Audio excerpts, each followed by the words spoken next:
Dr. H. Wainhouse is the Distinguished Research Professor of Theology, Law, Culture, and Archaeology at Faith International University and Seminary in Tacoma, Washington. He and his wife, Irina, have taught and directed many tours in the Mediterranean and Middle East, including Israel, Greece, Egypt, Jordan, Italy, and Turkey, particularly with the Biblical Archaeological Society. Dr. House has taught biblical and theological studies at several universities and seminaries during a teaching career of over 50 years and has written 150 articles and 50 books, including the Evangelical Dictionary of World Religions, The Jesus Who Never Lived, Exposing False Christs and Finding the Real Jesus, the Zondervan Handbook of Biblical Archaeology, Israel, the Land and the People, an Evangelical Affirmation of God's Promises, and editor of the Nelson NKJV Study Bible and Nelson New Illustrated Bible Commentary. Dr. House is the general editor of the Evangelical Exegetical Commentary Series, 44 volumes, with logos, Faith Life. It is the knowledge amassed from these experiences, along with the assistance of biblical scholars at a variety of universities and seminaries throughout the world, that provides the information contained in his latest project, the House Visual Study Bible Online. Thank you for joining Archaeology and the Lands of the Bible with Dr. H. Wainhouse. And here we go. We're off and running. Dr. House is in the house. And we have one of our favorite kibitzers here, Dr. Donald Williams. So we know that there are two doctors in the house, just in case anyone needs a tune-up, a check, a health check on your theology. We're set. We got them here. By the way, I give away doctorates for a price. Oh, if you need one. Okay. Okay. Good. Yeah, and we're not just physicians; we're real doctors. That's right. Because of course, doctor is a Latin word which means teacher. Ah, that's true. Doctor is someone who does doctrine. Oh. And so guys with an MD, they're not really doctors. No. Etymologically, they're just physicians. So. I'm glad we cleared that up now. See, so we could actually go on strike on that one then, and just not go through them. Yeah, for sure. Well, we could in no time. We could spend like 15 minutes just doing puns on stuff. That could be interesting. Yeah. Well, I tell you, there's so much to talk about in archaeology, and so I'm trying to figure out how to divide it up in such a way as to differentiate certain issues, same time, different time periods. We're going to go do a lot of different things down the way. We'll actually go in to look at museum items. I went twice inside the Israel Museum with crews where we did videos and photos and even into the Shrine of the Book and all these places. I went to about 25 different museums throughout Europe and the Mediterranean, and I went to the 3 in Berlin and so forth, taking pictures of things and trying to bring materials that can be used. And of course, I'm putting all those things into my study Bible right now. Cool. And those will be coming out before long. And so if you haven't got the House Visual Study Bible, it's very simple to get anymore. It's just HVSB, that's easy. House Visual Study Bible, HVSB.app, APP. It's not a com, it's a doc. If you get a com, you get a bank. That's what happens. Honestly, goodness, I've tried it. It goes and takes me to a bank. What have I got to do with that bank? But anyway, HVSB.app, and that will get you to the Study Bible. And the new website is also very simple. It's simply HW House Wayne, Herschel Wayne House. I don't go by Herschel, but hwhouse.com. That will take you to the new website. And we're going to be doing a lot more things for those listening. We're going to be going to YouTubes with all sorts of classes and talks on archaeology and theology and biblical studies and everything under the sun. And I already have 2 people working on funds. I'm hoping to be able to start going international. So, keep those things in thought and send me a check. And there it is, folks. Okay, and with that, we are off and running. We sure are. By the way, most of that stuff is in the description at the bottom there. So, where do we start? Well, we could do this. Oh yeah, there he is. But I bet we need to do this first. Yeah. That looks good. Yeah. Archaeology and unfamiliar biblical sites in Turkey. Remember, we've been going through what so far? I like to test you and see if you're learning. What have we been doing for the last couple of times or so? Let me look at the past videos. Well, everything we saw, my mind's just a little dusty, I think. From all the rocks. Yeah, we talked about 7 different areas. Philadelphia. They call it the 7 churches of Asia. You realize when they say that in Turkey, they do not mean that there are 7 church buildings that were in Asia. Right. Right. There were 7 Christian congregations, throughout Asia, and it kept growing and growing and growing with a ministry of a lot of people whose names and we'll say some things about that later. But Asia was a major place that the Christian gospel spread. And I think I told you maybe last time something, and if I did, I'm sorry to repeat myself. But to me, it's pretty significant that in 119, Pliny, governor at that point, actually contacted the emperor and complained about the fact that there was this new superstitious, that's the word, superstitious groups that are growing so fast in Asia Minor where he was, that the temples were being forsaken. That's how much it was going and growing and doing things. And, that kind of thing can take place. Now, we were talking a little bit earlier about Charlie Kirk, and I'll not go into a lot of that, but there's something significant in all of that. And I've done a piece that I'm going to be putting on my website, probably YouTube, in which I talk about people throughout the ages who have said the same thing, that you cannot ultimately defeat the church, because even with the blood of the martyrs, it continues to grow and grow and grow, because God is working in the world to bring people to himself. Amen. And so, and I'm not saying any more about the Kirk issue right now, but the point of it is that's what was going on in Asia. People are willing to face death in order to present the gospel. Yep. And Paul, as you well know, nearly encountered that himself when he came in. And you have, just one moment, and then you have people like Polycarp and others who died for the faith that are also there in Smyrna and places that we visited. Yeah, let me get your question, Jeffrey. Okay, great. Thank you. This thing you said, superstitious, and how would they define that back then? What grouping of people was that, right? Yeah. Yeah. Well, I understand why you say that. By the way, some of the ideas, for example, Gnosticism, and some of these and viewpoints that came out of the various gods sometimes encountered some very high, religious views that were very ecstatic in nature and those kinds of things. You think, how do they come up with the word superstitious? I guess probably what they're saying is that it was so far out of the normal way of thinking about religion. Because remember, the Greek religions, the Asian religions, the Middle Eastern religions, all these are based on mythologies and things that were taking place that people, they believe these to some degree. They believe these things going on, but it didn't enter into time and space history. Right. And here you have somebody who says there's a God, who comes down and takes upon himself humanity and gives himself for the sins of the people. Can you imagine how that would go through the mind of a normal Greek? They never saw the gods acting that way. The gods were always selfish. The gods were always taking. The gods were always demanding.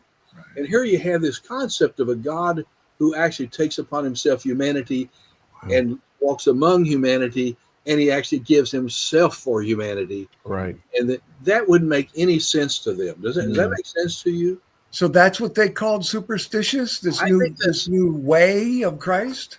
Yes, yeah? I don't think they understood the idea. It was a viewpoint that just went outside the realm of their entire thinking process. They were used to, Wow.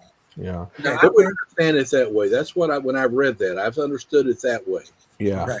This wasn't also the church considered when it first started to be a cult, sort of. Well, yes, because it deviated from the gods, but it's no Same different. difference. Yeah. That's the same thing I was saying. They Right. couldn't understand this unique thing coming out with such weird teaching that was so contrary to everything that they'd learned all their lives Exactly.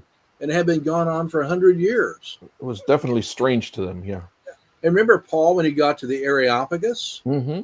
to what people call Mars Hill. Mars Hill sometimes. It's actually the hill of Eris, which is the god of war. But nonetheless, when he came to Athens, and he's up there and says, "What is this new thing that you're talking about?" Remember how they approached him? Yeah. And challenged him that he's presenting this. What's this idea about some resurrection? Yeah. That didn't make any sense to them. Sure. So it's such a new concept, they didn't know what to do with it. Yeah. But finally, we got something that's actually true versus mythology. Sure. Right. And that was strange. Yeah, so I hope that maybe answers it, Jeffrey. That's what That, I understand. that is extremely helpful. I was not thinking that they were calling Christianity, but yeah, no, that's very helpful for me. Thank you. And, I have a quick question. in just a second. And again, you can see that in the statement I made with Paul and them when he gave them the teaching, it blew their mind. They didn't know how to deal with it. Yeah. Yeah. Yes, there's a question back there with the people from Colorado. Krista. Yeah, no, my question is, if the resurrection was a new concept to them, the resurrection is referenced in Job. Where did they lose that concept of a resurrection in the timeline of history for them to not consider it as something that is as anything really? Well, the resurrection as a concept, see, you have to understand the Greeks were very much into what we would think of as almost like being Gnostic, and that means different things. But it's that aspect of Gnosticism where they really dealt with ethereal things, not material things. And so they really couldn't deal with the idea of these kinds of happenings that were so outside the mythology of their whole religious practices, because they never saw the gods and God and divine actions taking place as we talk about. So I think that you have the apostle presenting ideas. And of course, Paul was the ideal person to do this. Can you imagine Peter up there trying to explain this stuff? Yeah. I mean, real serious with you right now. God had a plan. Sure. And when he called Paul from Troas to go over, he had a plan. Absolutely. Peter, right, because Paul was conversant with the material that they read. He read it as well. Peter went to the Jewish people, and if you notice, he always relied on Jewish history and literature with the Jewish people. So that's and to your question, Krista, the Jews were familiar with the idea of a resurrection. They didn't all accept it, as we can see. Even when Paul's on trial, he appeals to the Pharisees and goes, "Look, guys, I'm on trial for something we all believe in. That's the resurrection." The Sadducees didn't believe in that.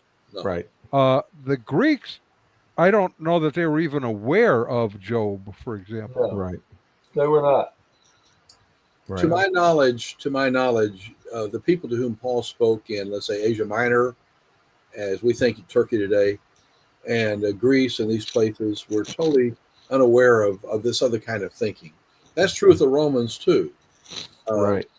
When you study Greek mythology, and I've read a lot of Greek materials, in all of mythology, it's just one big movie. It's like a fiction movie Right. all the time. I mean, they lived in mythology, and they never really expected. They'd talk about sometimes Zeus coming down and having relations with some woman, and she bearing Hercules, and they had these kind of things. The demigods, yeah. But they really did not have a developed theology of thought about God and the world.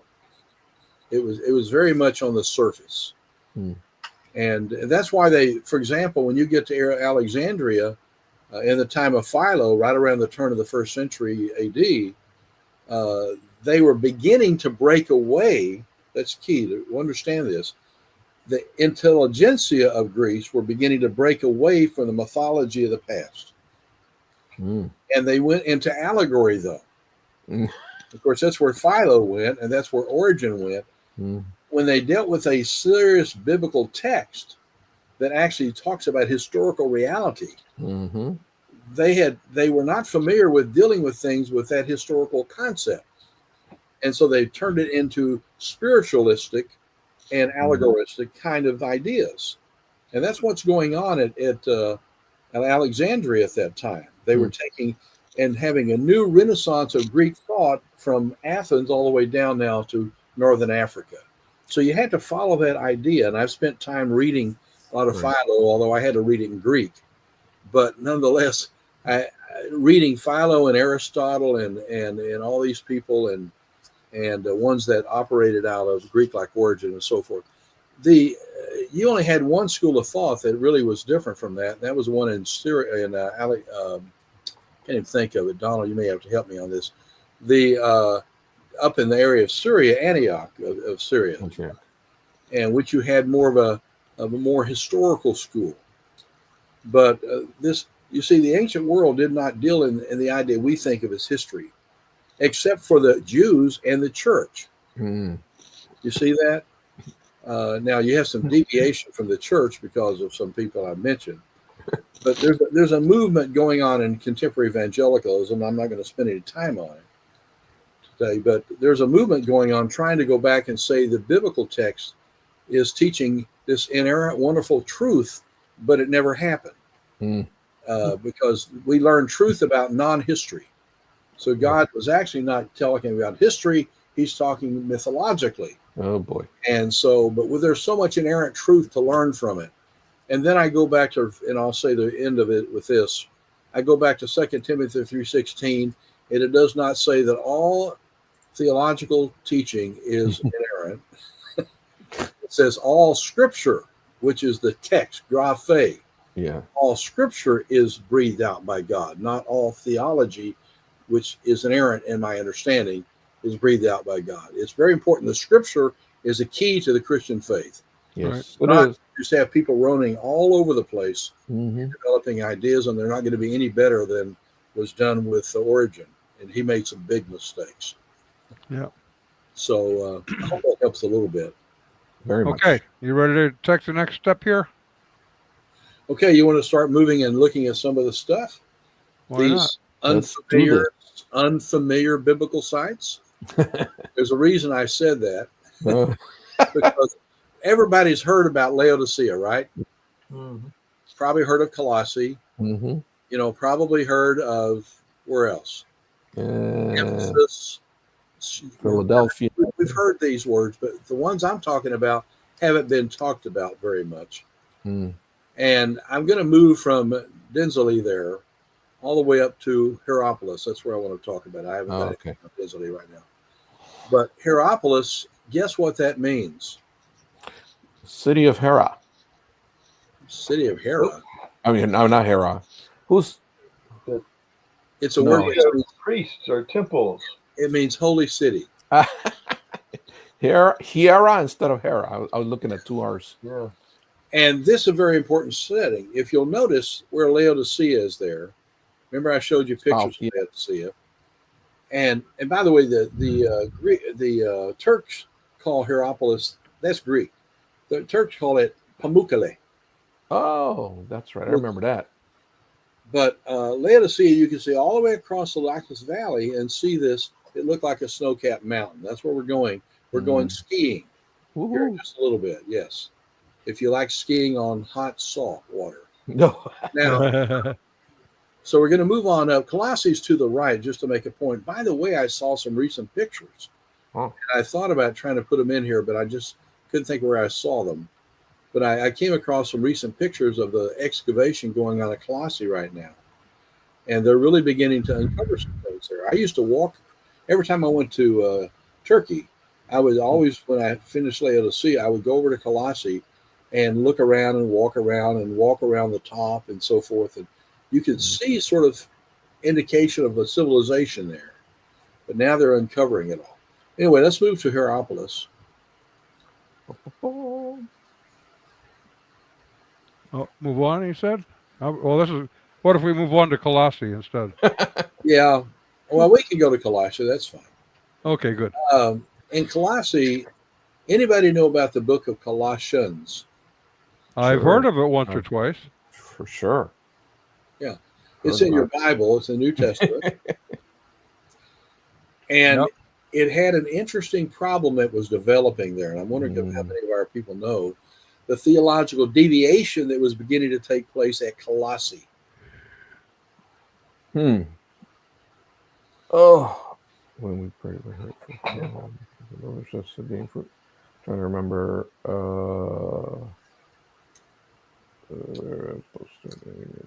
Spiritual. Well, Paul actually had interest in what was going on at that church. Mm-hmm. And he talked about the fact that they had principalities and powers Yeah. and so forth that were sort of into their religion at that point. Yes. And are there principalities and powers and rulers in darkness and those things actually occurring? Mm-hmm. Yeah. Seems to be. But what would that refer to as the Colossians are hearing it? Mm. You get an A+ if you answer this. Okay, that's enough. I've written 4 articles on the book of Colossians. If you'd like to read them sometime, I've actually put them up on my website at hwhouse.com now, where you can view videos and photos and all sorts of articles that I have and all sorts of other kinds of stuff we're putting up. So you may want to check those out at hwhouse.com. But let me just tell you, the Church of Colossae was influenced by an incipient form. I say incipient because the idea of Gnosticism, that term, did not become fully blown until the beginning of the 2nd century. Mm. But there are aspects of the later development of Gnosticism. By the way, I'm buying into the viewpoints there of Edwin Yamauchi. If you know that name, very fine biblical scholar. He argues this too. He wrote a book called Pre-Christian Gnosticism that you might buy if you want to read this area. But in Colossae, they believed in these, what shall I call them, spirits that were involved in the world. They had different ways to look at. Some were more powerful than others. Some did different tasks than others. But they were all spirit beings, but it has nothing to do whatsoever with the biblical teaching on angels, for example. But they did believe that that matter and spirit could not work together. They were not together. So that they had questions about the integrity of the physical nature of human beings sometimes. And when it got to creation, it became a big issue because they did not think the true God who created the universe would ever been able to have contact with the physical universe. So were they kind of like Docetists? Yes. Okay. Yeah, that's another form. But you have the idea that this God of the universe, he's untouchable by anything that's not purely spirit. And the physical world doesn't make sense to them. Now, do you see that might pose a problem with Christian thought? Yeah, I would say so. Yeah, good. What? I got an A-. What problem would come about by believing in such a view? What problem you said? Well, let's just start with the hard part. God's up here, and he Yeah. can't have anything to do with the physical world. Pure spirit. What does that say as you start the beginning of the Bible even? Yeah. Well, definitely conflates with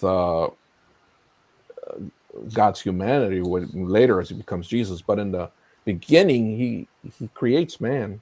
Okay. In the beginning, God created the spirits of the universe. Right? What you read?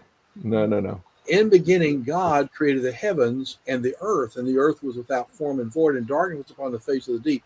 Right. And God said, "Let there be light," and there was light. You know, we can go through the biblical text and see God's very involvement with the world. He's not standoffish. He's intricately connected. Does that make sense to you?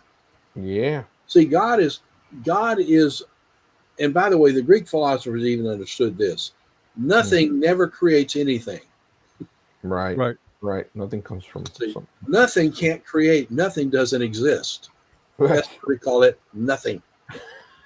And so you have God, though, who is something, if I can use that term. That's right. You have a being who is not nothing, but he is the omnipotent, all-powerful, all-present, and eternal being who creates something.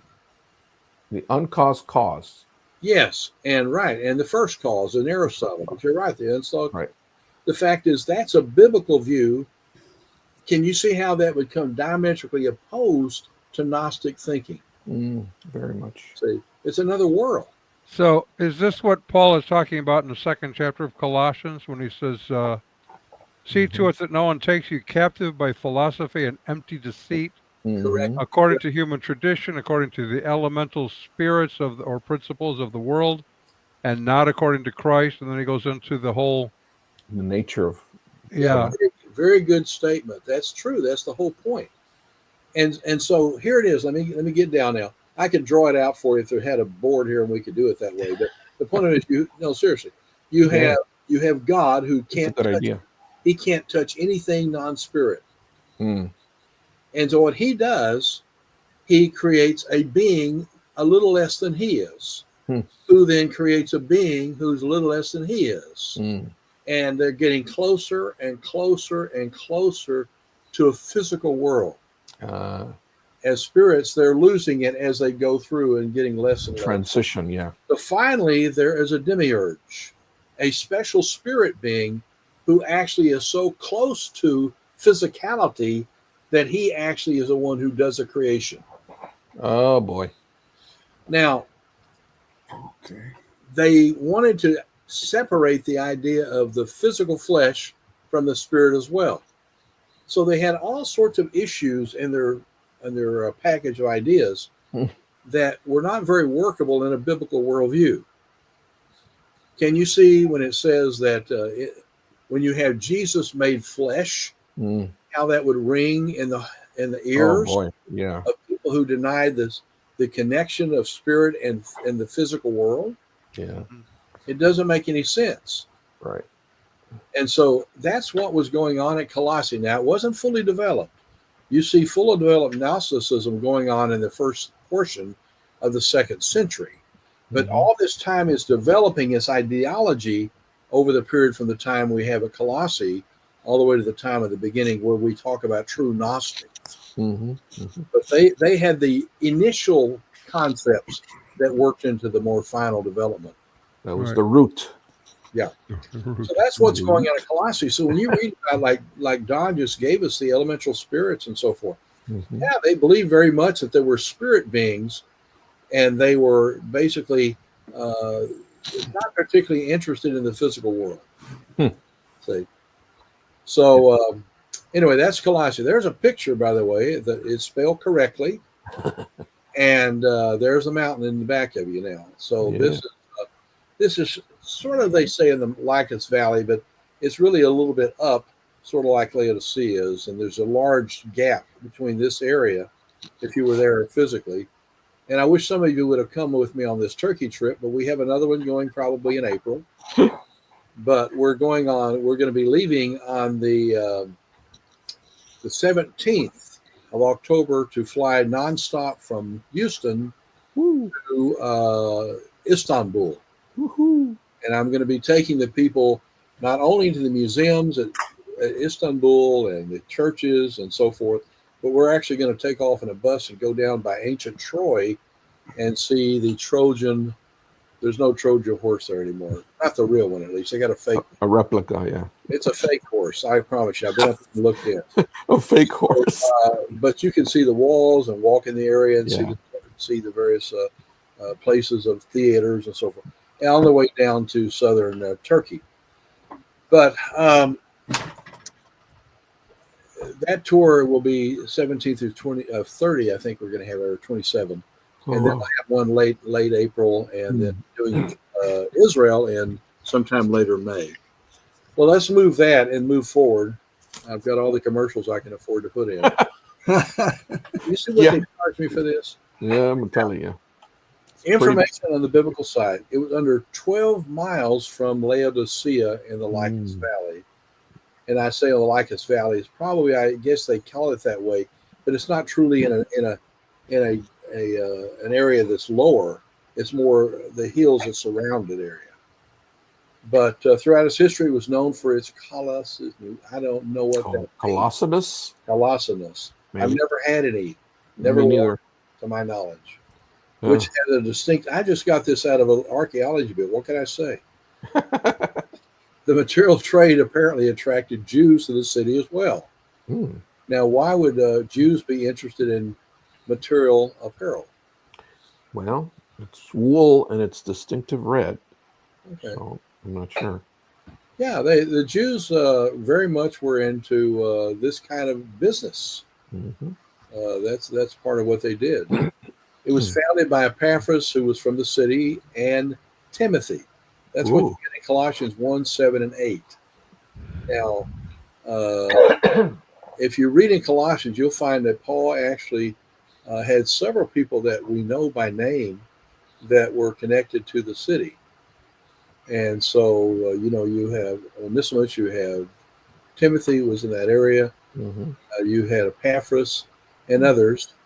I believe this, and maybe Donald, who's more of a scholar than I am, can tell me, was this a city also that I think the Onesimus of Paul and the remember of him being in prison and coming out and being accepted by the man Philemon, I believe, right? Was it I think it was at Colossae, is that correct? Might have been. I don't remember. Okay. Anyway, it says a home of Philemon, the recipient of a letter from Paul. I put this down in hopes that I was right. And his runaway slave Onesimus. There you have it. See? There it is. Yeah. Now, see, it could be wrong. It's in print. So Christianity thrived in the successive centuries in this church. By the way, remember, it had this really downside that through the teaching and the work of Paul and his disciples, they were able to turn this church away from some of the ways in which it was moving. And I think that's really true. Paul went there. I think it had real problems, and he taught there, and I believe it began to have corrections. Good. I don't know about you, but the modern church really doesn't like doctrine much. Really? What makes you say that? You notice that? Well, I just, that's not my church, not where I go. Right. But the modern church is not real crazy about doctrine. They've got all these deviations from what we've thought in the past. And I've got a talk that I'm doing, for example, a church is coming Sunday. The pastor and his wife have gone off for a couple of weeks up in the area of the Upper South. And he asked me to speak out of 1 Timothy chapter 5.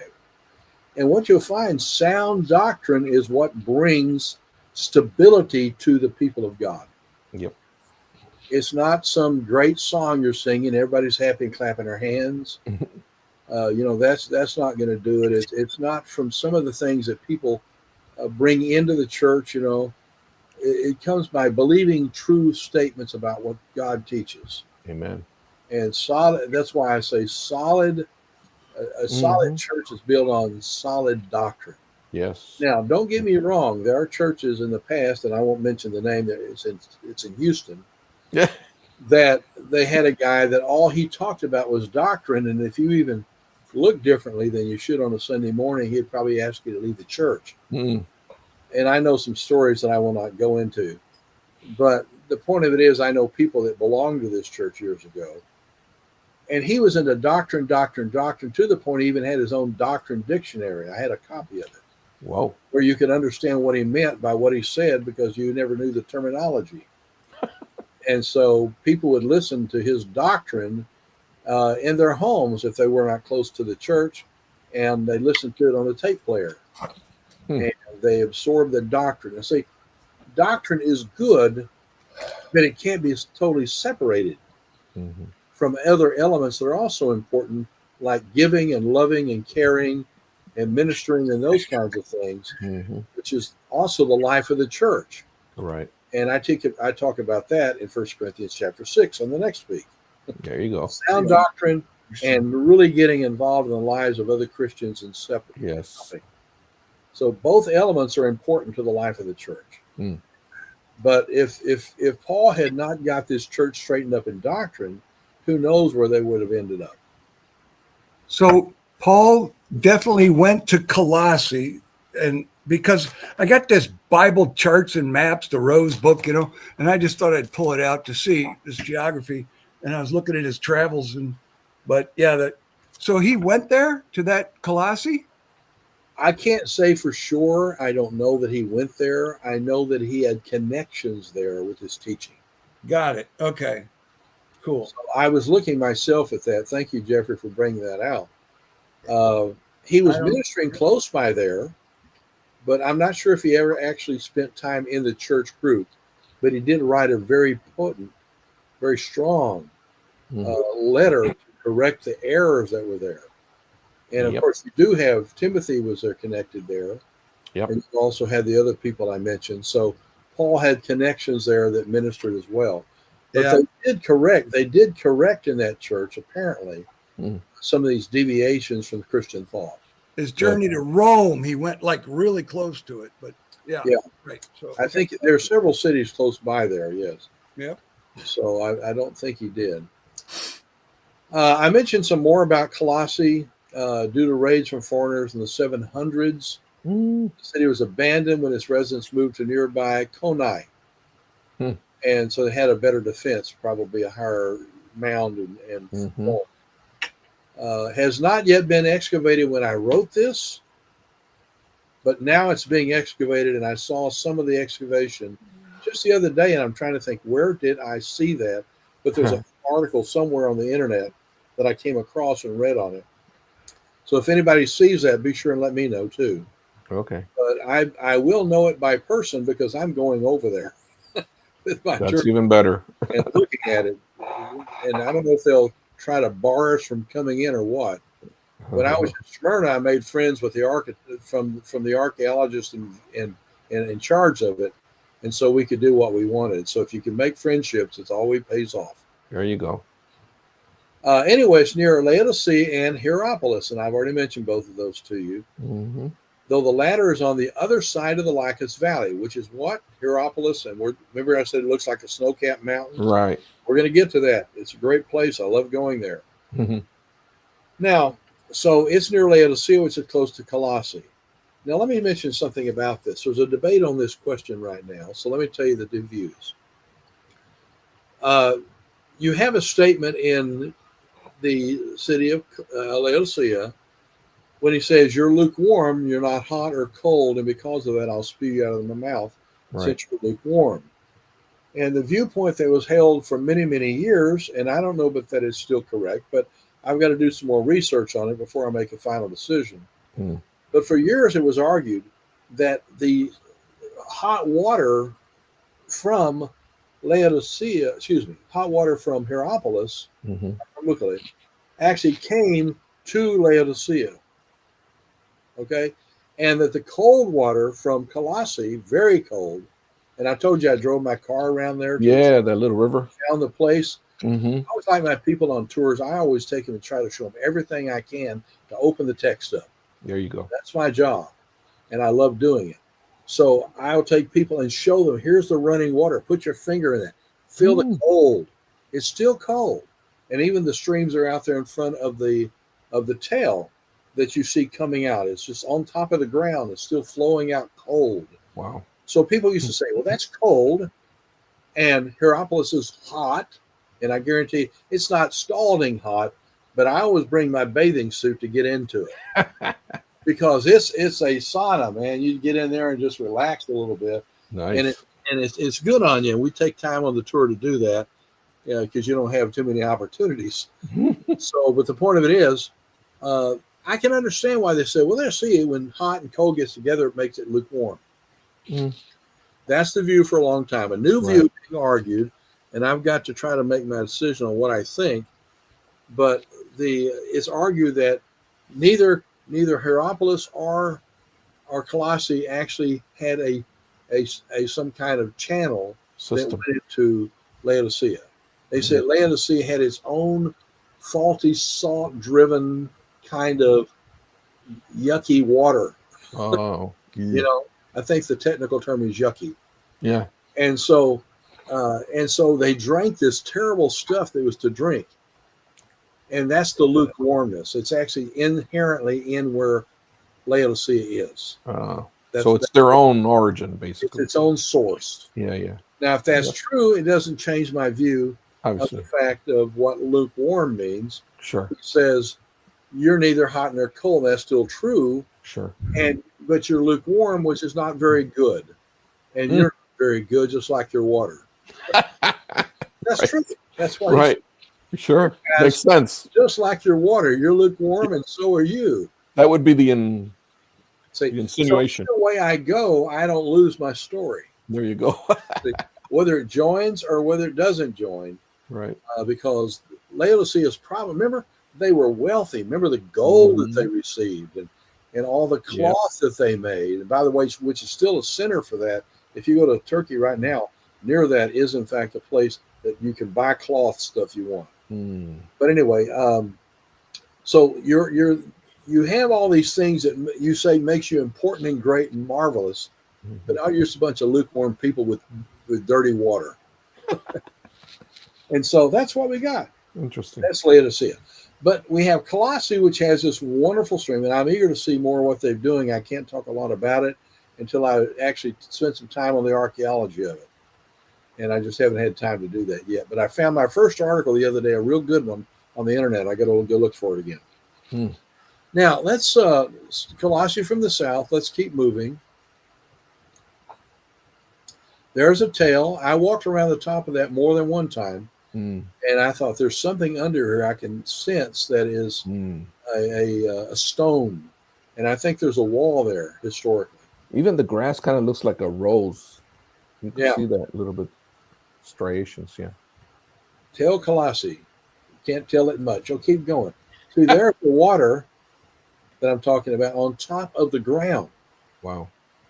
Yeah, there's so much of it. Cold. You know where that water is coming from? These mountains? If you look around Colossae, you will see mountains. Yeah, that would be it. Oftentimes, mountains bring water to people and places. Yes.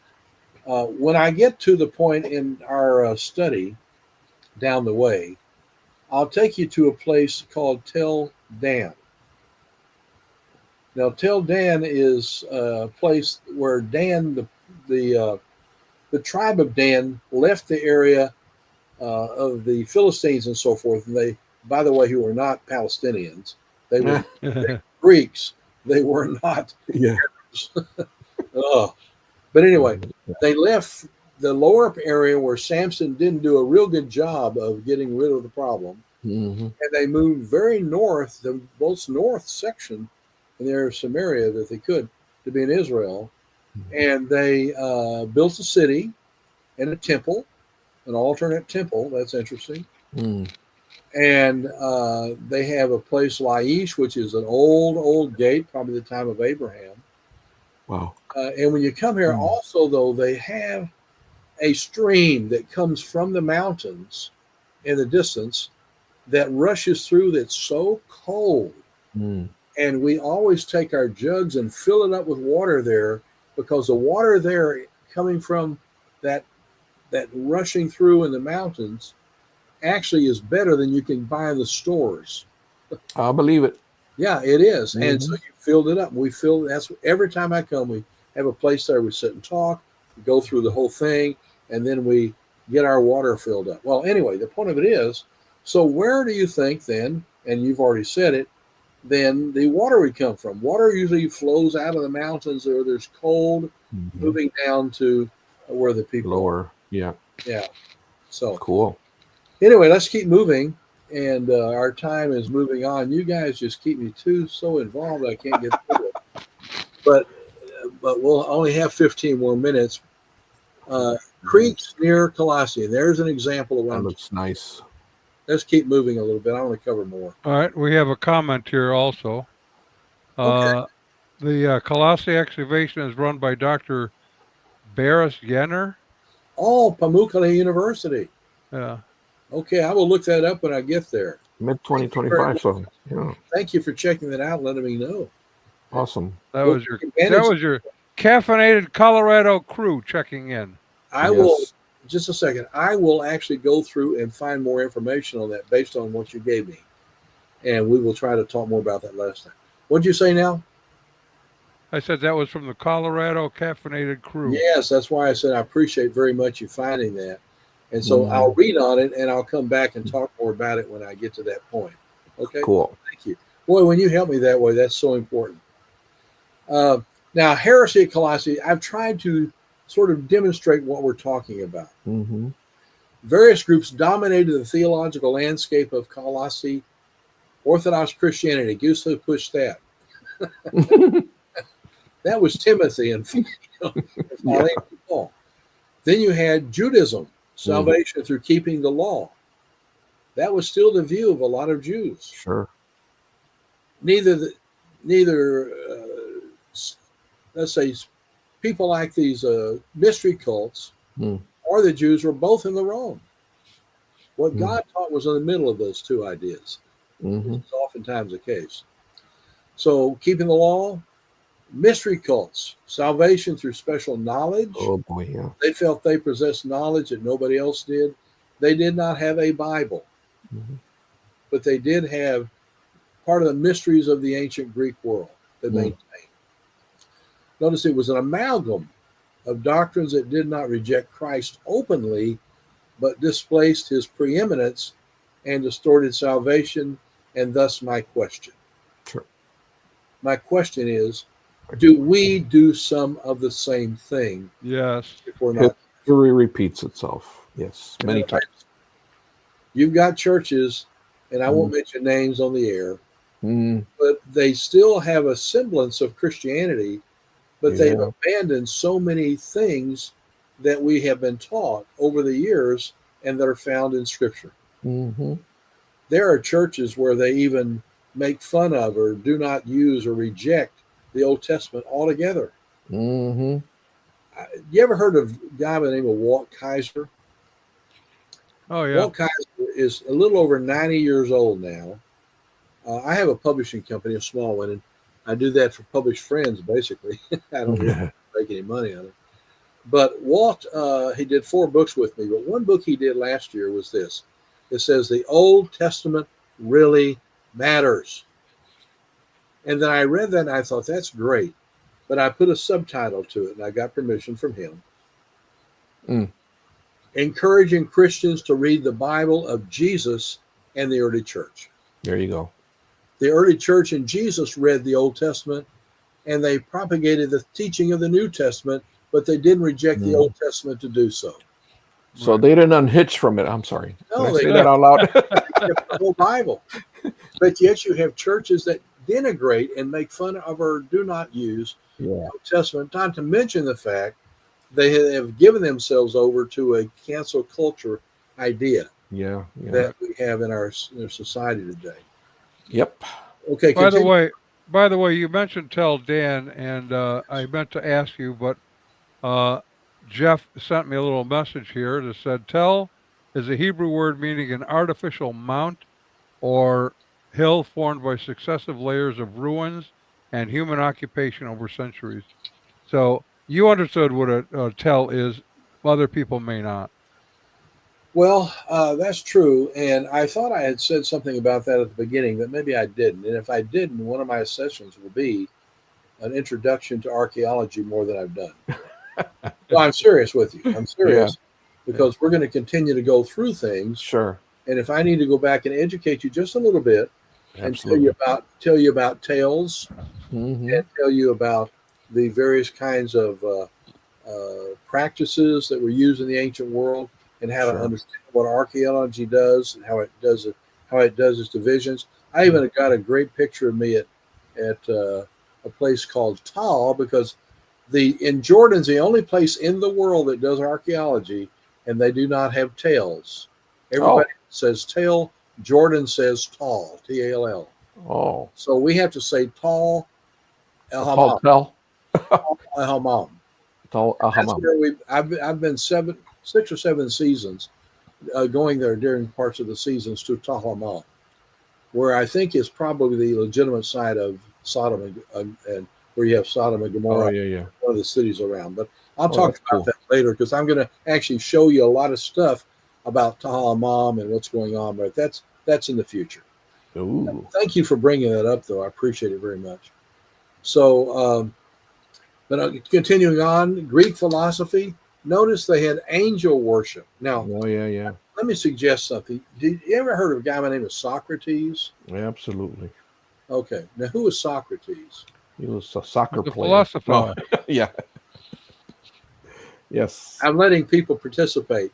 Who was Proactive. Socrates? He was a Philosophia. Philosopher. philosopher. Thank you. Philosopher who lived in the area of, I think he was.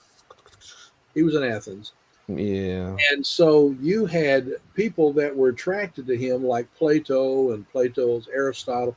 Socrates is glory for Aristotle, but the fact is, Plato and other people that did this. I had an undergraduate degree in classical and Hellenistic Greek. We had to read all these guys in Greek, believe it or not. Yeesh. And classical Greek's harder than Yeah. But anyway, we read a lot of Socrates. He didn't write anything, but people he did, and his stories and so forth. But see, Socrates had a spirit that told him things and explained things to him. Do you know that? Uh-oh. He had a spirit. I'm trying to think of a word. There's another term goes. Was it a spirit guide? Yes, thank you so much, James. Yeah. Sounds familiar. A spirit guide. And guess what happened in New Ageism in America?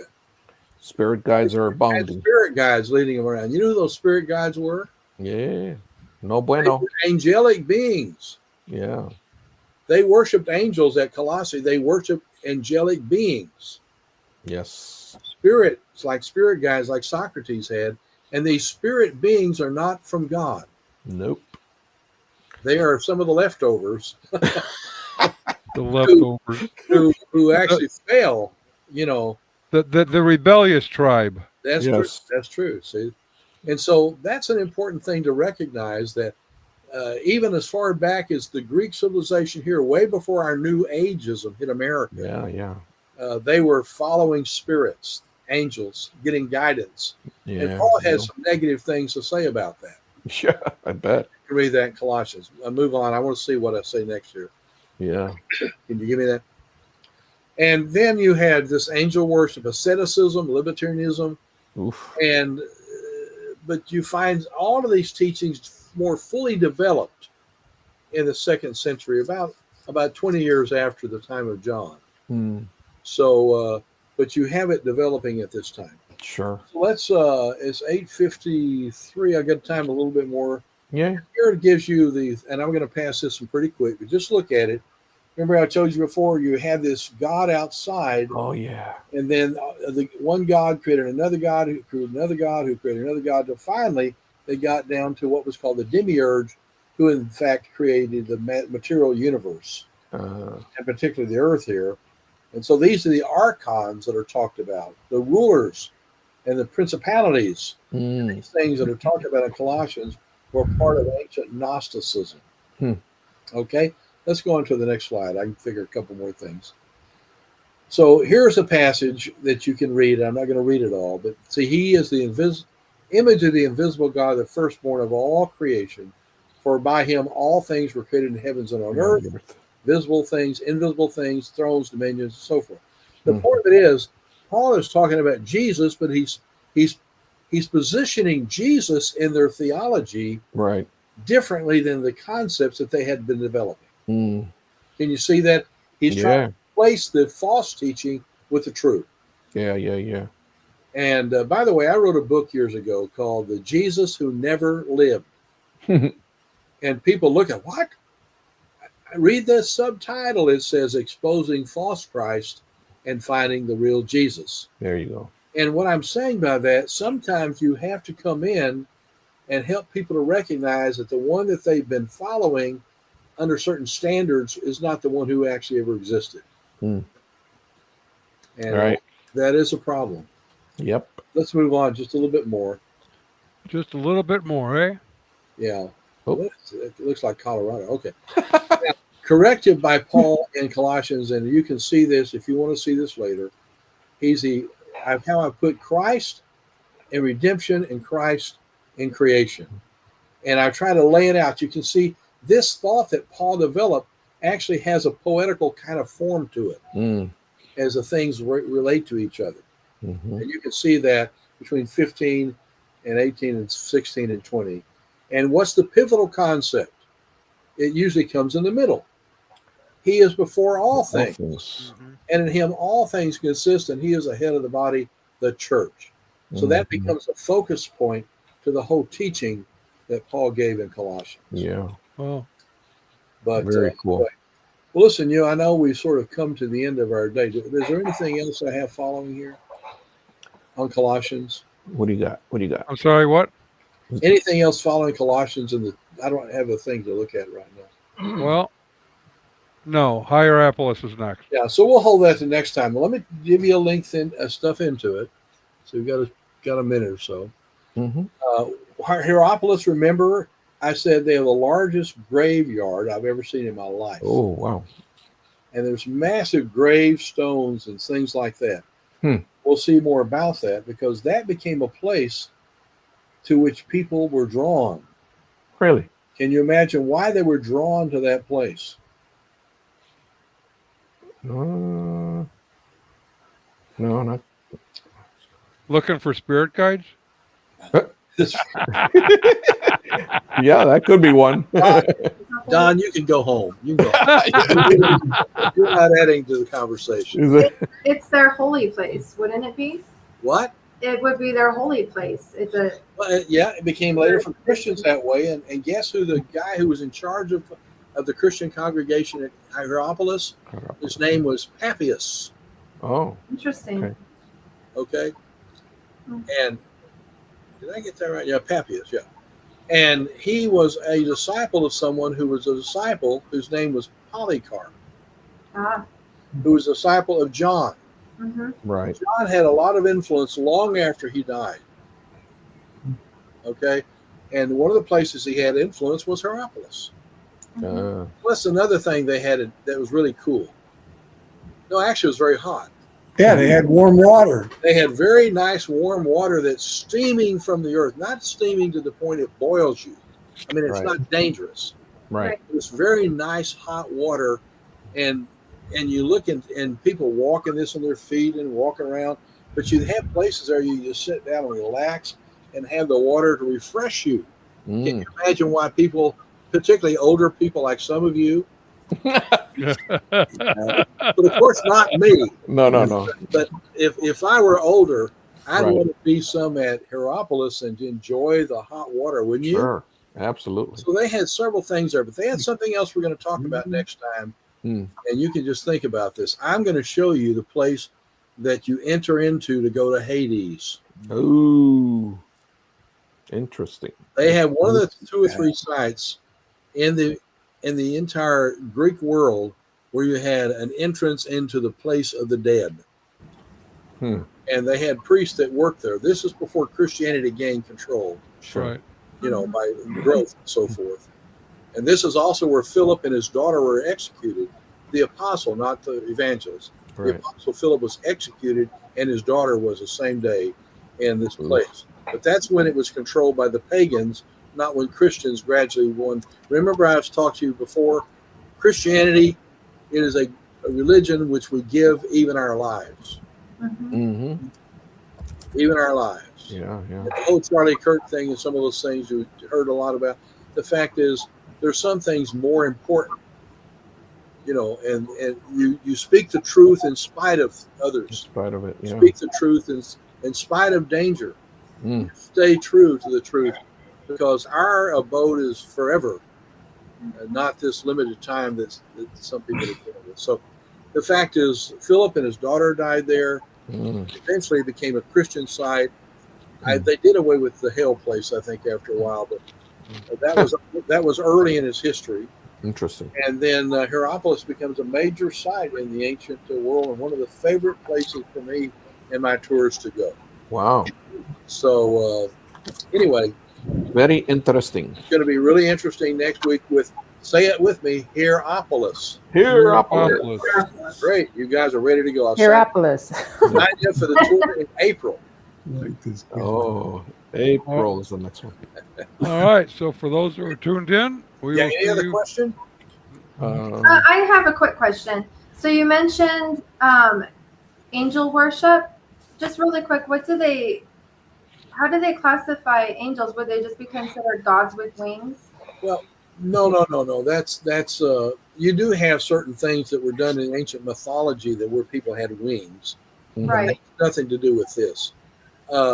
They were viewed as spirits, Okay. not So what we think of as angels. Who come, yeah, they were spirit beings, Mhm. and that's exactly what angels are. They were spirit beings. Right. Sure. And we've got the angel with the wings because we think, how do they fly around? Oh, they have wings like birds do. They don't need the wings to get around. Sure. Right. Okay. So, but that's a development that takes place, over time. Good question. Thank you. So Or would dramatic. Athena be considered an angel then? Would who? Athena? Athena would be considered a goddess. Okay.